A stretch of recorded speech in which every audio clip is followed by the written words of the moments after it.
Hello, কি আপনারা বাঁচতেছেন? এগুলা দেখতে কেমন আর খাইতে কেমন? আসসালামু আলাইকুম। চলে আসলাম আজকে মালয়েশিয়া পাসামালাম, যেটা বাংলাদেশে সাপ্তাহিক হাট বাজার বলে, সেটাই মালয়েশিয়া পাসামালাম বলে আর কি, যেটা বাংলাদেশে বাজার বলা হয়। সে বাজারে চলে আসলাম। দেখেন এখানে আমাদের কিছু ফ্রেন্ড আমাদের সাথেই, তাদের বন্ধু বান্ধব, তারাই একসাথে দেখা হলো, তাদের সাথে একটু কথা বললাম। তারপর দেখলাম এখানে অনেক ধরনের শরবত রয়েছে, যা আমরা এখানে বলা হয় আইরমেনুম। অনেক ধরনের ঠান্ডা শরবত আর কাঁচামরিচ, অনেক কাঁচা বাজার সবজি, অনেক তরকারি পাওয়া যায়, এবং সাথে চিকেন, যেগুলা চিকেন ফ্রাই বলা হয়।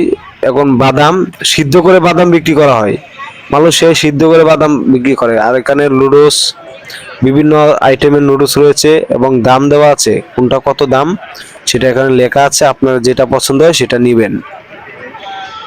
আর নুডলস গুলা খুবই, আমি অনেক খেয়েছি কিন্তু খুবই ভালো লাগে। আর এখানে বেশিরভাগ যারা ব্যবসা করে তারা হচ্ছে মহিলা, মহিলারা বেশিরভাগ দোকান। দেখেন এই আপা অনেক কিউট, দেখতে সুন্দর। সে চিকেন ফ্রাই বাজে বিক্রি করতেছে। এখানে কেকের দোকান, বেবি কেক, খুব সুন্দর সুন্দর আইটেমের বেবি কেক। এখানে মুরগির শিক পুরো বিক্রি করা হয়। দেখেন অনেক সুন্দর আর খেতে অনেক মজা। দাম একেবারেই অল্প, মালয়েশিয়ায় 4-5 টাকা, আর বাংলাদেশে প্রায় 150 টাকার মতো হয়ে যায়।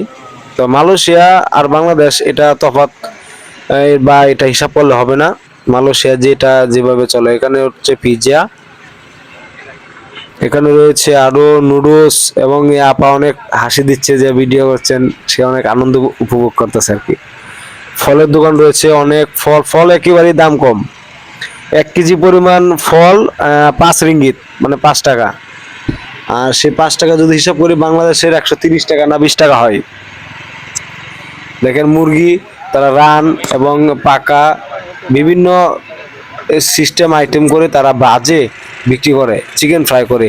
লাইটের দোকান রয়েছে, অনেক সুন্দর, সব খোলা রাস্তার মাঠে ফলের দোকান। দেখেন অনেক সুন্দর পরিবেশ। বাংলাদেশ বাজারের চাইতে মালয়েশিয়া বাজার ভিন্ন রকম।